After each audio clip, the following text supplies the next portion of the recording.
The following is a conversation with Vitalik Buterin, his second time on the podcast. Vitalik is the co-founder of Ethereum and one of the most influential people in cryptocurrency and technology broadly defined. Quick mention of our sponsors: Athletic Greens, Magic Spoon, Indeed, Four Sigmatic, and BetterHelp. Check them out in the description to support this podcast. As a side note, let me say that Ethereum, Bitcoin, and many other cryptocurrencies have been taking a wild ride of prices going up and down in the past few months. To me, the prices were never as important as the ideas, both technical and philosophical. Cryptocurrency has the potential to empower billions of people to participate in the global economy in a way that resists the manipulation by centralized power.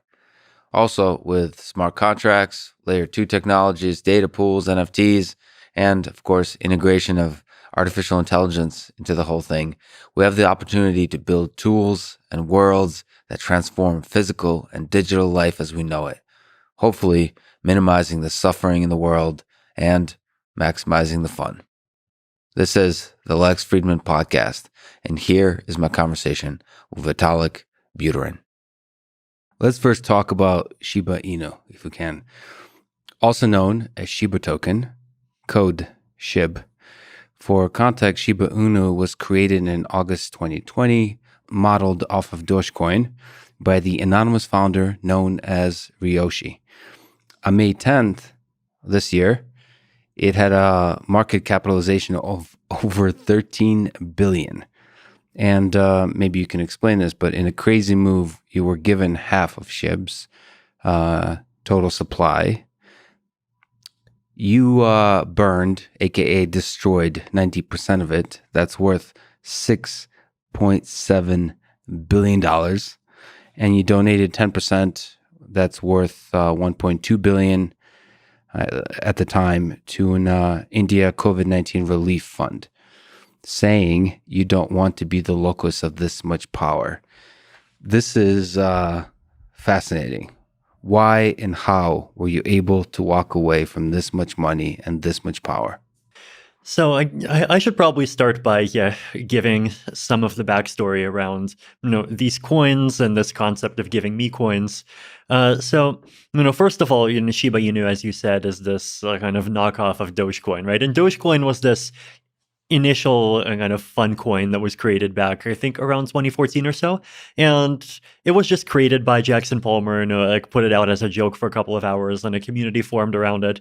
And at the beginning, people didn't take it very seriously. I actually remember putting about $25,000 into Doge sometime around 2016. And I just remember just thinking to myself, okay, how am I going to explain to my mom that I just invested $25,000 into dog coins? And what even are dog coins? The only interesting thing about this coin is that there's, a logo of a dog somewhere.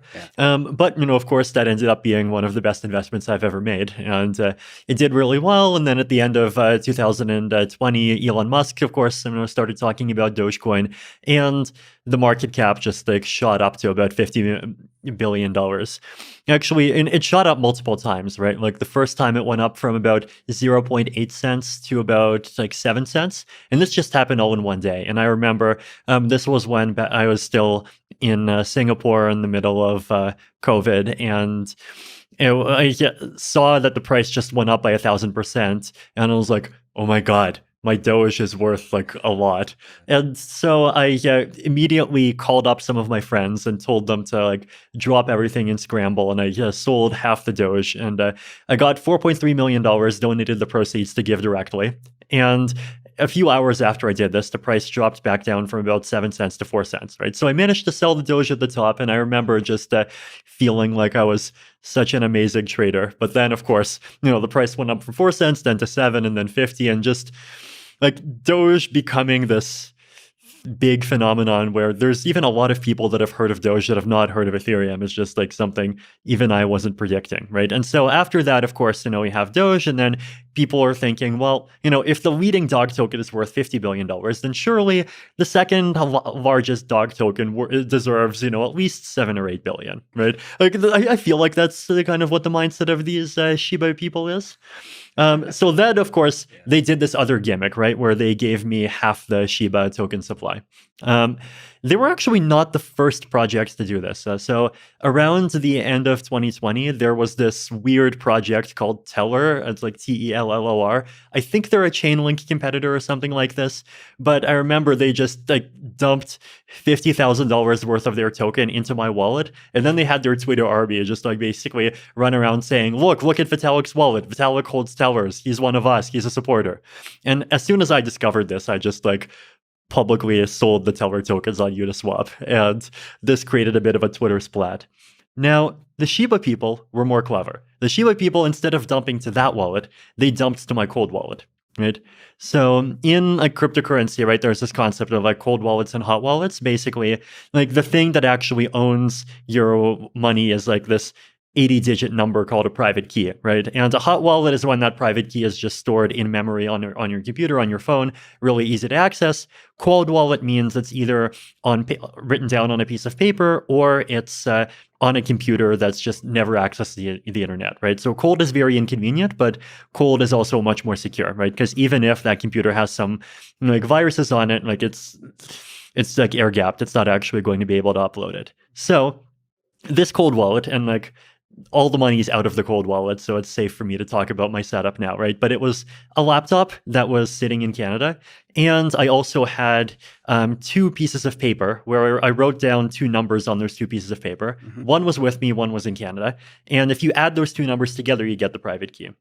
So because of COVID travel restrictions, and this cold wallets in Canada, it's very difficult for me to actually access it, right? And I'm not sure if they knew this. Maybe they just got lucky. But basically, they sent a lot of these dog tokens into this wallet where it was very difficult for me to access it. But then I saw these dog tokens, I saw more and more people talking about them, and then at some point I realized that hey, these things are worth billions of dollars, and there's lots of really good things that you could do with that amount of money, and it would actually be a waste to just see it go. So I made the decision that I would actually power through and figure out how to safely basically get my private key. I actually had to call up my family, tell them to read out their number off of their piece of paper.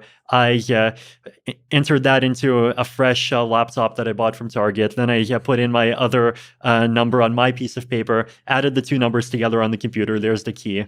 And at the same time, just scrambled for 2 days, setting up a new wallet where I could move my ETH to safely, getting people to be multi-sig partners, just doing all sorts of stuff that 10 years ago you would expect to just be part of a cyberpunk science fiction novel, but now it's all real. So you're doing this all by yourself, essentially.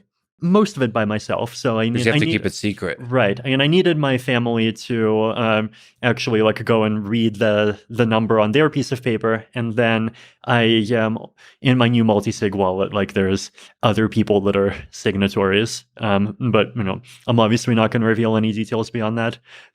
So I did this, right, and I actually managed to get the private key, make the first transaction that would just move all my Ether to the multi-sig wallet so it's safe, and then second put the private key on my main computer, then started going in and just selling some of the dog tokens, and then just giving them to these different charities. Now, at the time, I actually did not even have any idea of how much you would be able to get, right? Because on paper, the dog tokens are $7 billion, but in reality, it's a very liquid market. Are you going to crash it by after you sell 1 million worth? Are you going to crash it after 10 million? Are you going might you actually be able to get an entire 200 million? I had no idea. So I definitely was just of the mindset okay, I'll sell a bit, maybe get some ETH, and then donated some ETH to GiveWell, donated some to other groups, and then have some dog tokens. I don't have an easy ability to sell more myself, but then I'll just give them to these groups, and hopefully they'll do good things with them. It was actually I actually donated 20% and dumped 80%. Okay. Yeah, so the COVID India group got one batch, and then there's another group that got another batch. And I don't want to say who they are because I think they want to announce themselves at some point. Sure. Yeah, but you can see the fact that these transactions were made on the blockchain. But no, it was just very interesting and unexpected, and just an insanely crazy situation. It's been a couple of weeks. First of all, thank you for helping me hang up some curtains. This is a first for the podcast, and shows that you're truly a special person to be willing to help. But now, a couple of weeks later, do you regret any aspect of that decision?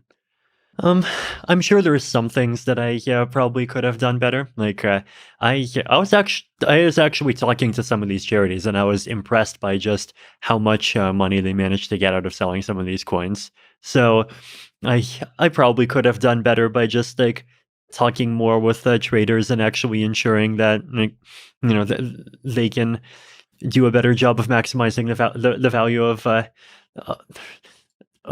all of them. But like, it was this very stressful time, and I did have to act quickly. Like I did manage to, make a lot of the donations before, like a few days before the great crypto crash happened. So it was, and it's difficult to like. Obviously, there's parallel universes in which I did better, but at the same time, there's also lots of parallel universes where, because I hesitated more and tried to spend more time thinking, I missed the opportunity. So, on net, it's like a luck of the draw, and I'm just, happy that everything was able to turn out as well as it did. But psychologically, you mentioned stress. How hard was it? It was stressful, right? I think, well, one of the really stressful parts was just the fact that I had to basically move all of my funds, including the 325,000 Ether, from one cold wallet into another hot wallet, into another multi-sig wallet. And maybe the multi-sig wallet had a bug in it. Maybe there's like some mistake I'll make in the middle that causes the funds to get lost. Like, that part was stressful, and I was definitely stressing out for 2 days. I mean, triple checking the new wallet. I even did a bit of an audit of the code myself. I wrote my own JavaScript DApp to make confirmations, because Gnosis Safe didn't work with the status wallet well. So there was that whole thing was definitely a bit of a marathon. I was also kind of definitely a bit worried about, or uncertain, I guess, how the public and, including the coin communities would perceive the whole thing. But I was actually impressed. Like for every poster that was saying like, no, why did Vitalik like rug pull on us? His wallet was supposed to be a burn address. There's like 10 people that were like, oh, I thought I was just in this because it's a fun pyramid gambling thing, but instead I ended up being part of this great public good thing for humanity, and that's like even more amazing.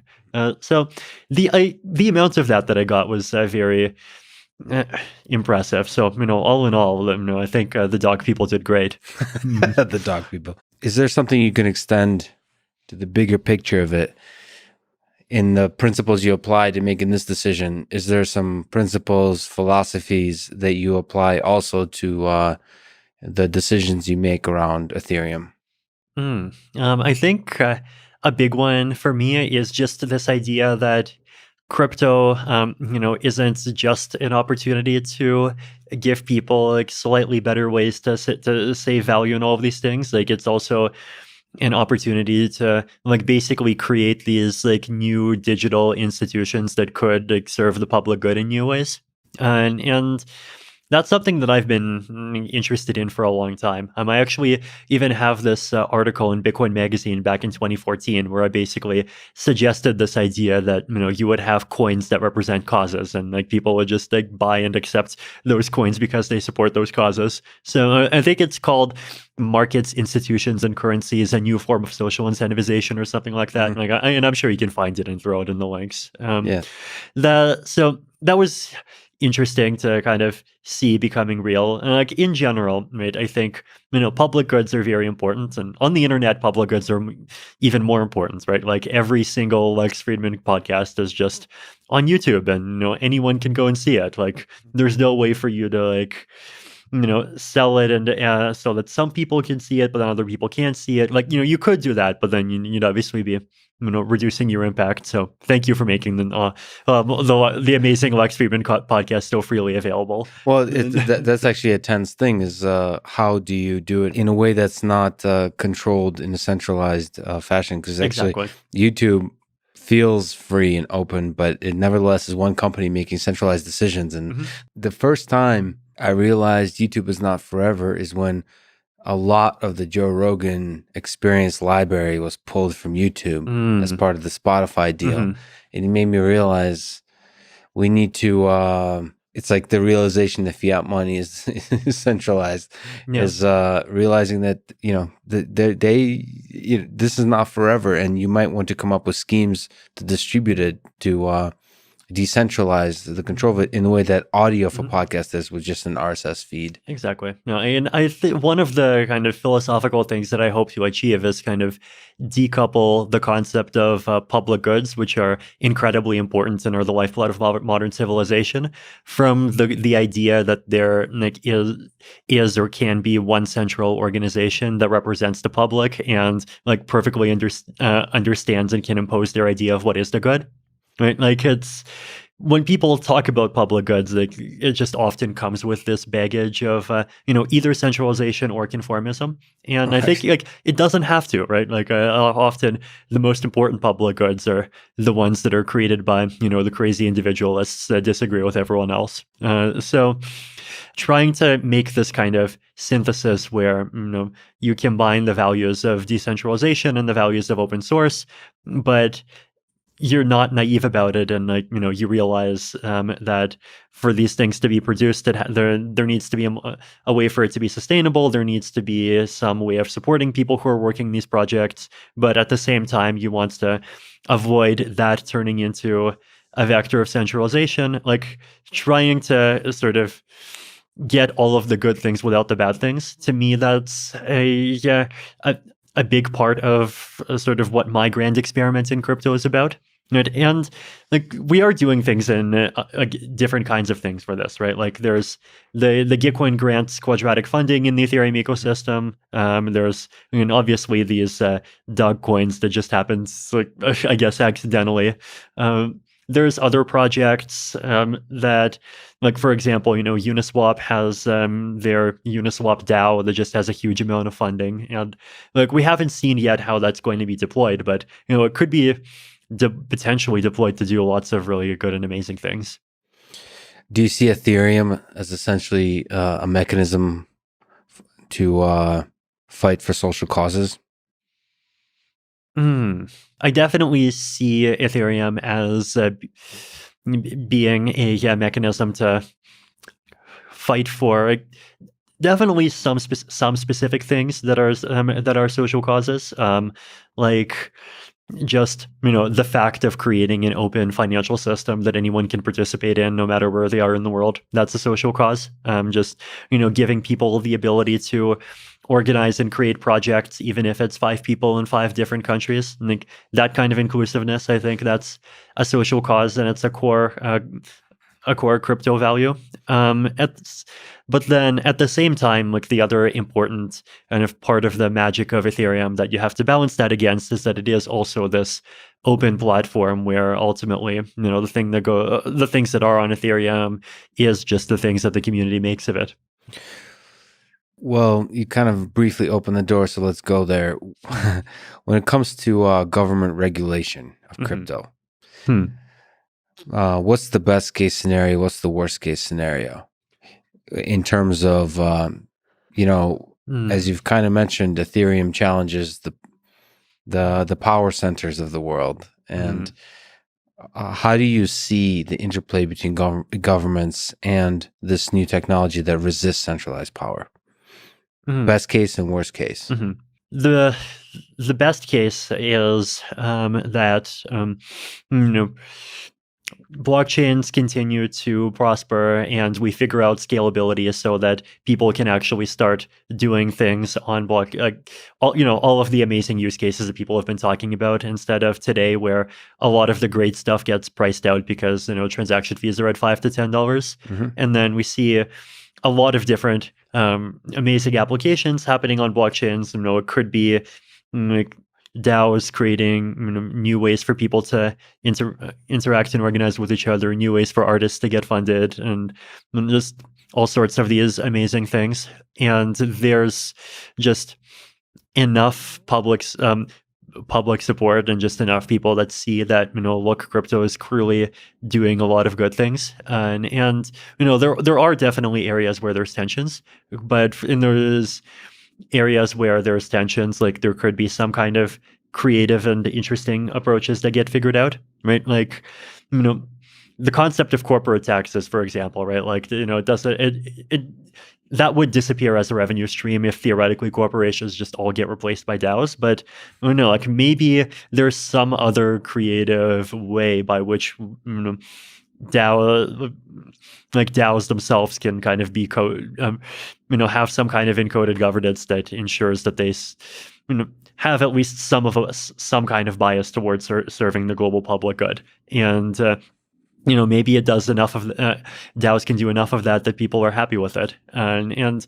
there are going to be things that people are unhappy about. There's always going to be the people that wants to surveil everyone. But if on the kind of effect of crypto from just empowering people is greater than that, and greater than that in a way that people can just easily see, then that would be a good scenario, right? And we'll just become kind of incorporated and accepted the same way as happened with the internet. But the worst case scenario would, of course, be just people suddenly, flipping and going into moral panic mode and just, oh my God, this technology is used by insert bad group of the day. And then I don't think governments have the ability to ban crypto to the extent of just preventing blockchains from existing, but they definitely have the ability to really marginalize it, right? If you just ban all exchanges, and ban all links from the fiat ecosystem to crypto, and you ban all kind of mainstream employers from accepting or paying in cryptocurrency, then you can successfully turn it into a fairly kind of niche countercultural thing that has much less impact than it otherwise would. So it's somewhere between the good scenario and the bad scenario. I'm obviously hoping for the good. Well, that's interesting. Also, the tension between governments and companies. Like if you have a bunch of billionaires or a bunch of companies like Tesla investing in Bitcoin, and then governments resisting that, it's interesting who wins out in that worst case scenario. And it almost when companies and rich, quote unquote, respectable people embrace cryptocurrencies, Bitcoin, Ethereum, so on, even the dog coins, it's almost sends a signal to everybody else that this is a revolution that's here to stay. On this one little tangent that you brought up, this is almost an outdated idea, but it's still with us, which is cryptocurrencies are used for illegal activity, for drugs, for crime, and so on. Is there some sense that worries you that if cryptocurrency, if Ethereum runs the world, then crime, making money from crime will be easier? There's always that possibility, but at the same time, I think if you look at the world as a whole and the way all the other technological trends are going, in-person surveillance is just going up every year, right? Yeah. If you commit a crime in meat space, it's getting harder and harder to get away with it. So if you wants to do something, and this is something that's just happening as a result of just better technology, information transparency. A lot of it's hard to prevent, even if you really tried. So the world where things go dark to such an as the police hawks sometimes like to say, to such an extent that oh my God, the criminals are committing crimes with impunity and we can't see anything. That just seems unlikely.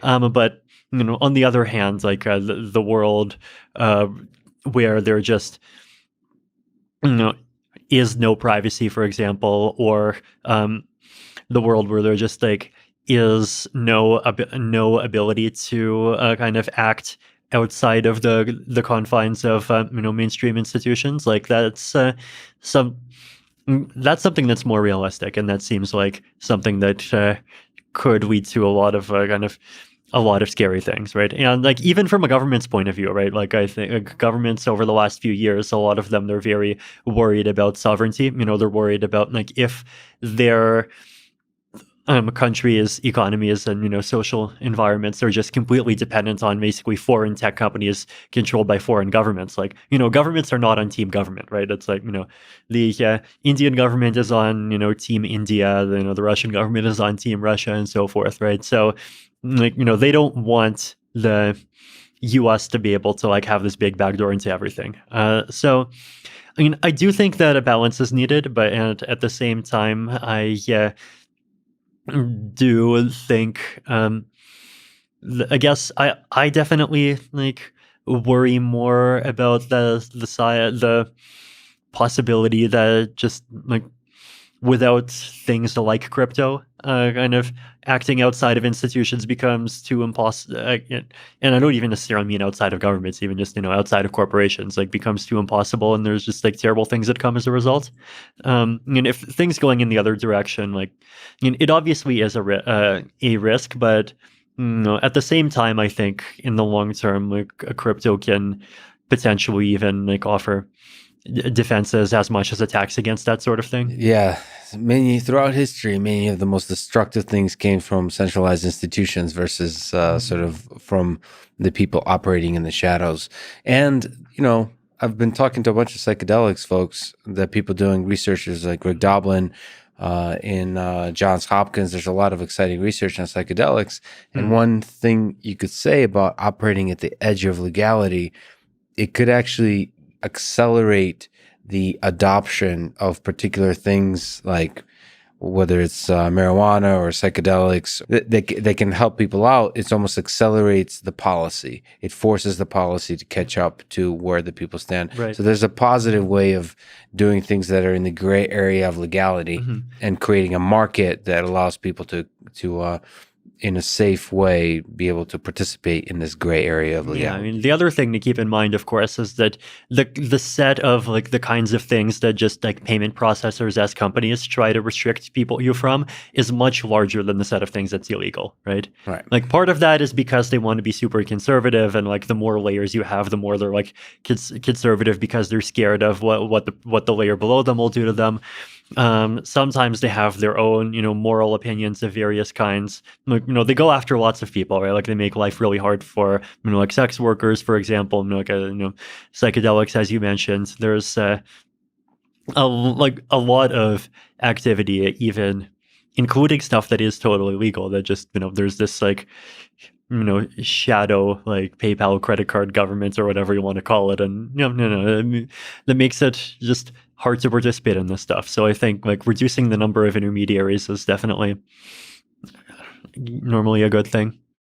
All right, let's talk about one of the most exciting technologies, like technically, philosophically, like socially, financially, in every way, which is Ethereum 2.0.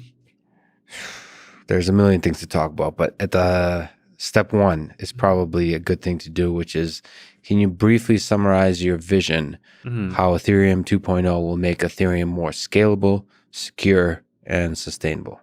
Sure. So I think recently we've actually been kind of de-emphasizing the ETH 2.0 branding, I guess. So the reason behind that was that originally we envisioned something more like a big grand event where, all the good things would happen at the same time, and it would be a new blockchain, and it would be a new protocol, and people would have to take a lot of effort to migrate over. But later we've slowly changed the roadmap over to something that's much more incremental. Right. So, proof of stake happens kind of over time, and then sharding gets added over time, and all these features get added over time. And so the experience for just a regular Ethereum user still feels very seamless, right? It's like maybe a little bit more complex than the hard forks that we've already done, but from a user's point of view, but like not by that much, right? So The big two things that are happening, right? These are what used to be considered the two flagship features of ETH 2.0, and now they're just, the flagship features of the next evolution of Ethereum. Yes. Yeah, as proof of stake and sharding. Right. So proof of stake is a consensus algorithm. It's or consensus mechanism, I should say. It's the difference is that like an algorithm is something that you run by yourself. A mechanism is like it involves like interactions between people, and it could even include incentives and all of that. So a consensus mechanism, so by which nodes in the network agree on, which blocks came in, which transactions came in what order, make sure that once a block gets accepted, it can't get reverted, and all of these things that we expect from a blockchain. So existing blockchains, including Bitcoin, including the Ethereum of today, and including a lot of them, they use proof of work, right? So the reason why we need proof of anything is because like they serve this function that I call kind of economic Sybil resistance. So that's obviously a big word for, especially if you've never heard of Sybils before. But like the basic idea is right that you have a network and you have lots of computers that agree on like which block to accept, and sometimes you get two blocks that get published at the same time, and you just have to agree in an order. So there has to be some kind of voting game. But then the question is, well, in this voting game, who gets a vote, who gets to participate?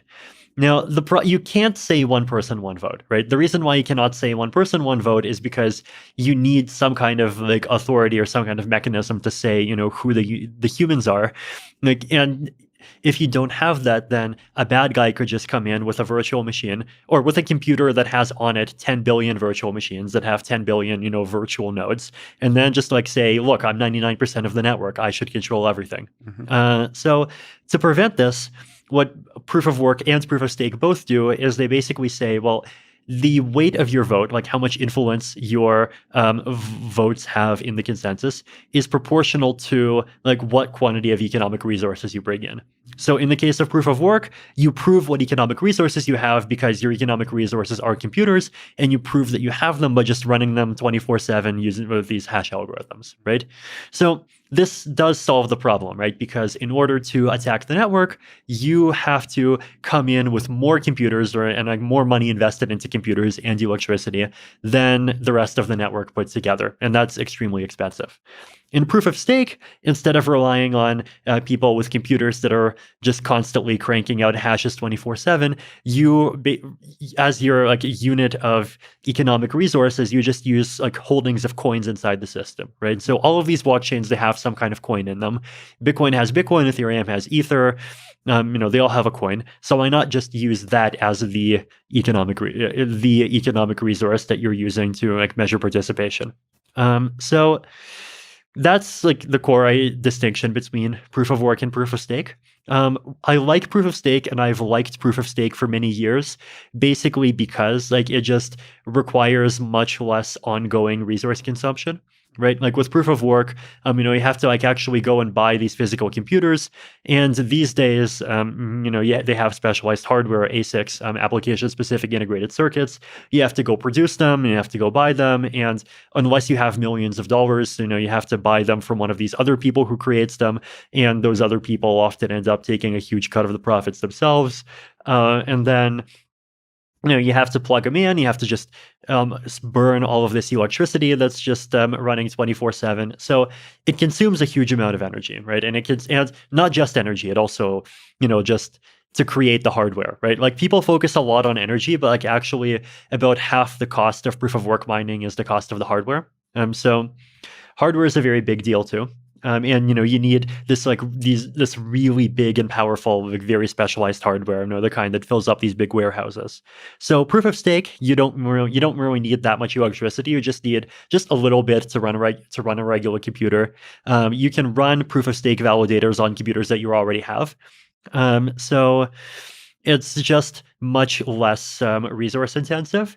And like this is good for a few reasons, right? Like one is, the kind of environmental rationale that, you're not breaking the environment. The second is that you're not taking away electricity and like other resources from other people, right? Like there's, I think just today I saw a story about like Iran wanting to shut down some Bitcoin mining because it was just grabbing up so much electricity that it was, outbidding the nearby towns, and they just didn't have enough. And then there is like Chia, the one that's doing proof of like hard disk mining, basically is just like grabbing up so many hard disks, so there's a shortage, right? So that's the second reason. And then the third, more selfish reason is that because participating in consensus does not require so much energy expenditure, you don't need to pay people as much to participate, right? So like Bitcoin and Ethereum, they both issue somewhere around 4% of the total supply every year right now to miners. So Ethereum is about 4.7 million Ether, and the current supply is about 115 million. But with proof of stake, like we expect it'll be somewhere between 500,000 and 1 million per year. So that means the supply doesn't have to increase so quickly.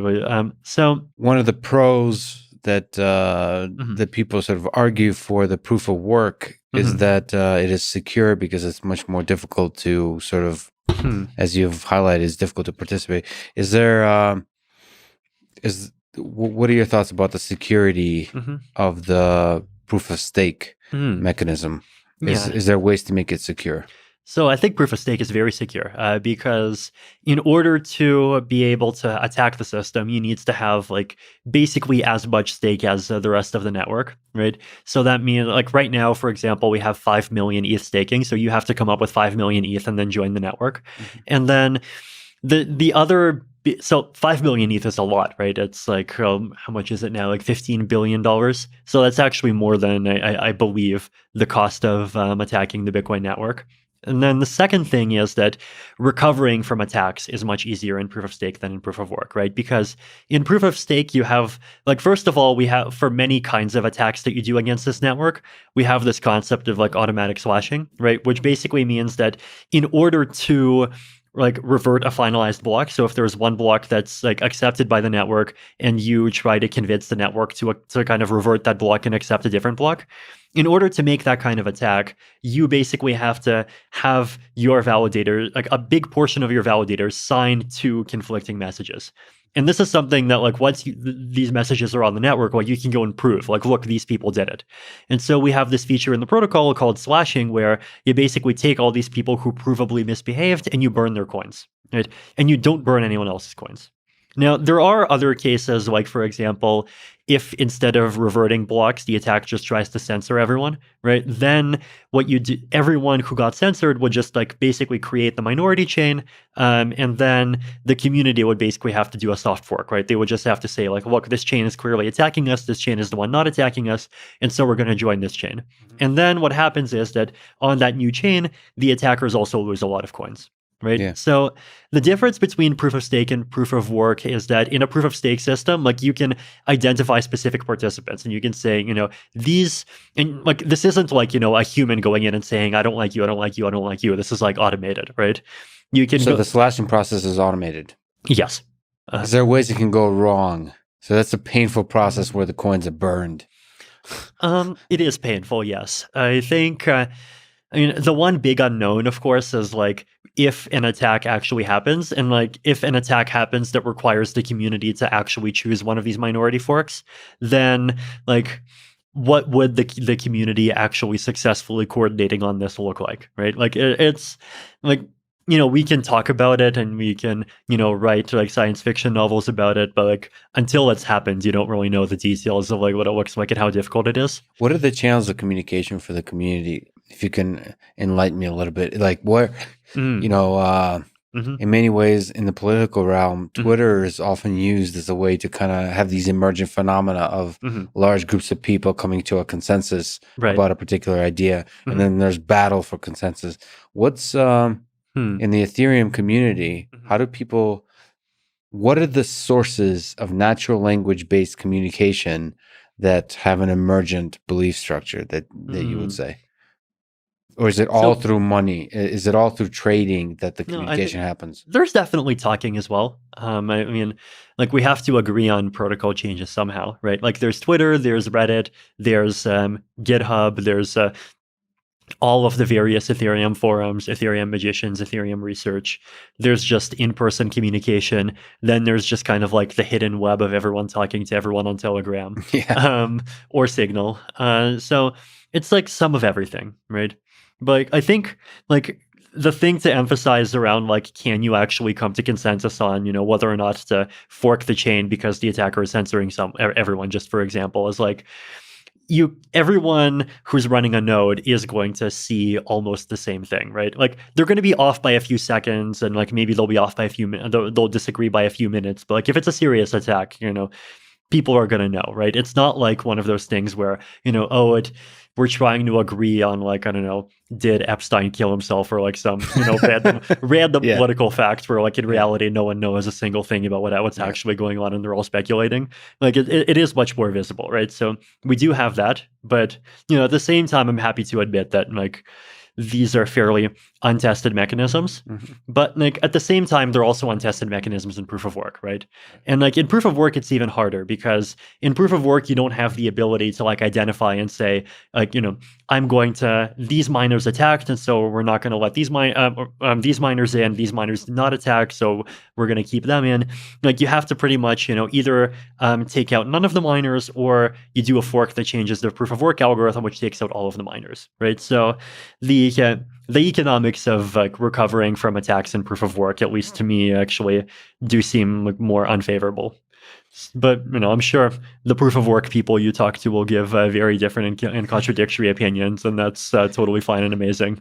Some people describe MEV, miner extractable value, as an existential risk to Ethereum. What is MEV? How important is it to solve an MEV? If it's important, what ideas do you have? Sure. How about after this one, we'll also talk about sharding, because it's amazing, and it's part of We'll ETH too. return back to sharding, and we'll return to the big picture of the scaling problem, as you mentioned. I love this conversation. Depth first search instead of breadth first. So basically, okay, MEV, miner extractable value. It is not different in proof of work and proof of stake, right? So like if you want to call it, block proposer extractable value, like it sounds less sexy, but we can call it BPEV instead of MEV. Who cares? But this is a problem in both proof of work and proof of stake. Yes. So the basic idea is that if you have the ability to choose which transactions go into a block and in what order, then you have the ability to like take advantage of that position for economic gain in a lot more ways than just collecting transaction fees, right? Like for example, there's decentralized exchanges on chain like Uniswap. And like let's say the price of ETH versus USDC was 2,700 the previous block, but then there was a bit of a market drop and now it's 2,680, where you can go on Uniswap and you can just like gobble up the entire part of the automated order book that's like between 2,700 and 2,680, right? And then at the same time you like run a bot and you buy some ETH back at 2,680 and you've just like made about $10 of profit, right? So $10 times whatever the depth is, right? So there's lots of little things like that. There's also things that involve like front running other people's transactions. So one example of this would be that if someone sends a transaction that says, like, I don't know, buy me 5 ETH for whatever price that you can get, but with a maximum of let's say $15,000, then you can go and like you can put a transaction right in front of that transaction, and you can like buy up that ETH first, and then you resell it to him at $15,000 minus one. So and then you get to make a little bit of money that way. Exactly. So there's a lot of these different like arbitrage, front running, back running, these different tricks that allow block proposers to get some percentage on top, like overhead. Exactly. Okay, and the reason why this is a challenge is because first of all, it sometimes degrades user experience because users get less favorable trades. But there are sometimes ways to like mitigate that for applications. Sometimes it's not that bad. But like the bigger risk that I think some people consider more existential is that there's just much more economies of scale in figuring out how to extract all this revenue, right? Because if you're just collecting transaction fees, there aren't really economies of scale. There aren't really benefits to centralizing, right? Because it's a very simple formula. You just like grab up the transactions that pay you the most. But with MEV, there's all these sophisticated algorithms, and if you have lots of money, then you can hire really smart people to make amazing algorithms, and then you can use the other half of your money to get a lot of mining power or a lot of stake, and you get a lot of opportunities to use your even better algorithms. So there's this risk that, like, as a result of this, mining is basically, or even validating proof of stake is going to centralize.